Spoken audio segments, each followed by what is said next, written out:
โอ้หนอกกล้วยนี่ความคักเลยนะเถอะบักกันโอนนี่โอ้คือสิแซ่บบ่เนาะ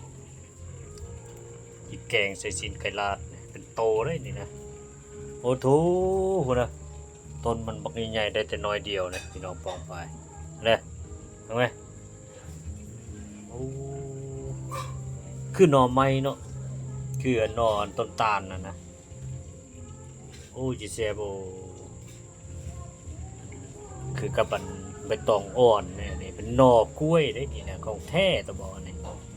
โอ้แกงใส่ไก่ลาดเฮ็ดแซ่บๆกินเอามันก็นอนนี่คือสิคักเลยบ่โตพุ่นน่ะหน่อมันตุ้ยดีขนาดใหญ่สำคานี่แหละโต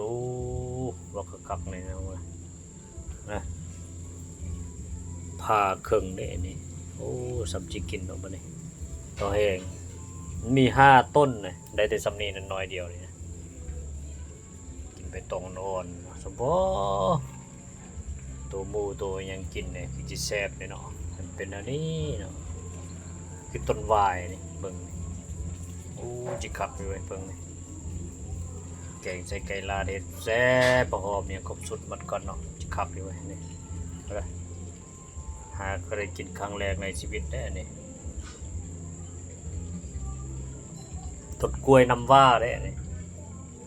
โอ้คือหน่อวายเว้ยเบิ่ง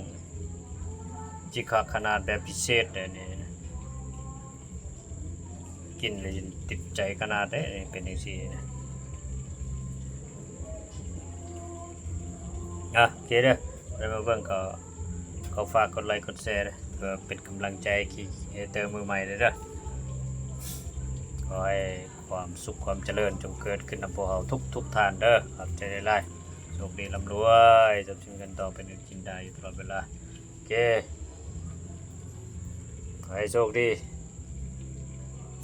ต้องไหมนอกกล้วยปกันโดนนะโอเคละขอให้โชคดีเลือกกินแล้วแหละจังซี่ก็ได้นะ